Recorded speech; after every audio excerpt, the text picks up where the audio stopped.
Assalamu alaikum. Welcome to Path of Prophets. Today we are at the Hanging Church at the Babylon Fortress in Old Cairo, Fustat. It's a beautiful church dedicated to Mary alayhi salam. Goes back to maybe the 200 or 300s, and then it was built and then it was destroyed at a couple different points, I believe.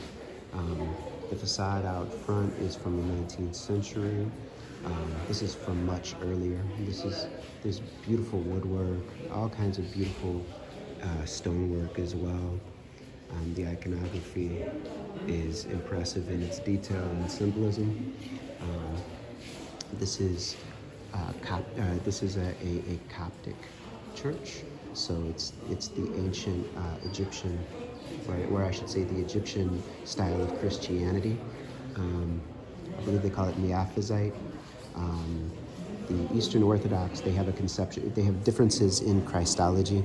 The Eastern Orthodox, they tend to view Jesus Christ as being simultaneously fully human and fully God, and two natures, whereas the Miaphysite or the Coptic Church that's prevalent in Egypt, Sudan, Ethiopia, Eritrea, tends to view it as there's one nature that's somehow human and God at the same time.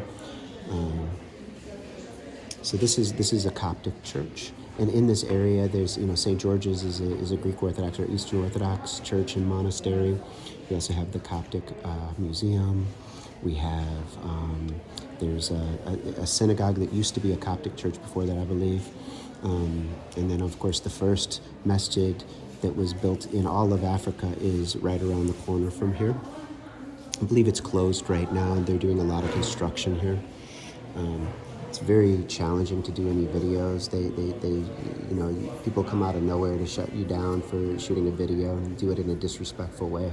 And it's not sensitive materials. It's just, they just see somebody looking happy come out of nowhere. It's very unfortunate, and it's not a good look for Egypt. It's like there's a lot of disrespect and scamming, and it's like stealing people's energy, stealing people's day, stealing people's moments, stealing people's opportunities to think, to contemplate.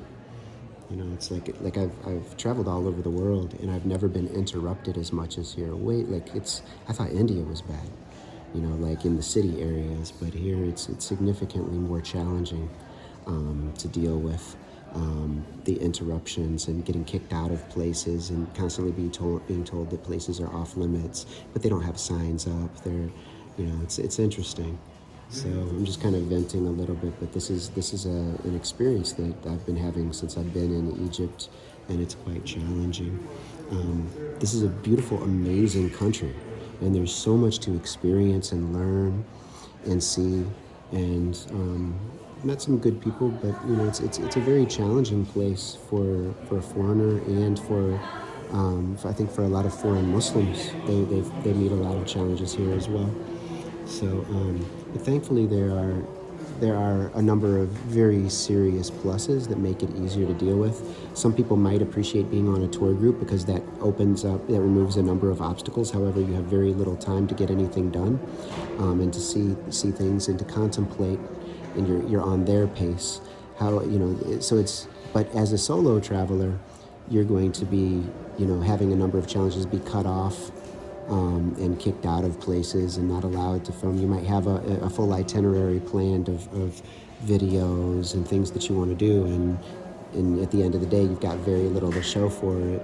So that can be a challenge. So anyway, hopefully, we'll still be able to have some decent videos through our experience, inshallah.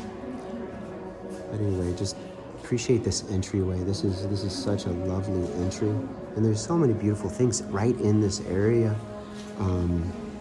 So anyway, until next time, assalamu alaikum.